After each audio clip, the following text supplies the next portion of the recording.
Whitby, England, today a seaside town, but the spiritual heritage of this town dates all the way back to the 7th century. In 656, the abbey was founded by Abbess Hilda, and in 663, the Whitby Synod was held here between the leaders of the Celtic Church and the leaders of the Catholic Church, and it was not without confrontation. This synod set the dates for Easter that are kept by the church today, and it also led to the establishment of the Roman religion elsewhere in England. At that time, in this part of England, the Celtic Church was the dominant faith, due to the missionary work of Aidan, who had been sent over from Iona. These people were Bible believers, they kept the Sabbath, and they did not recognize the papacy as ruler in spiritual affairs.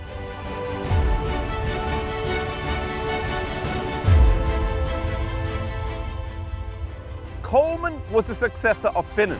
Finan was the successor of Aidan, who originally started the work here in England. And Coleman had only been working for 3 years when the Council of Whitby was called. He had a couple of things against him. Firstly, that he had only been working for 3 years. Secondly, that his opponent, Wilfrid, was well drilled in the papal arguments. And thirdly, that the Queen of the King was Catholic. The principal question of the debate was, when would the date of Easter lie? Now, Wilfrid had spent 4 years before this in Rome, where he was well studied, and he wanted to come back here to Northumbria, determined to bring the Celtic Church into subjugation.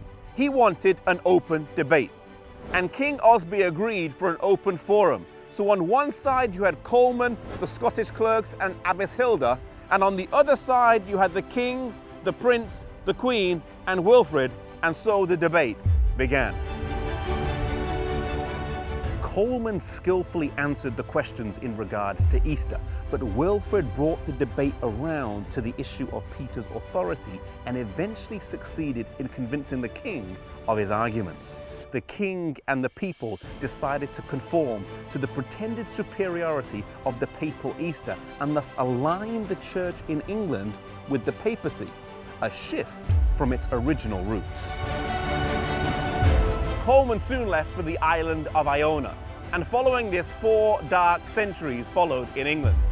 Soon after, the Danish Vikings swept through England, bringing with them a flood of paganism. The Celtic Church would remain strong in Scotland, in Wales, and in Ireland, but even in England, followers of truth would persist over the centuries.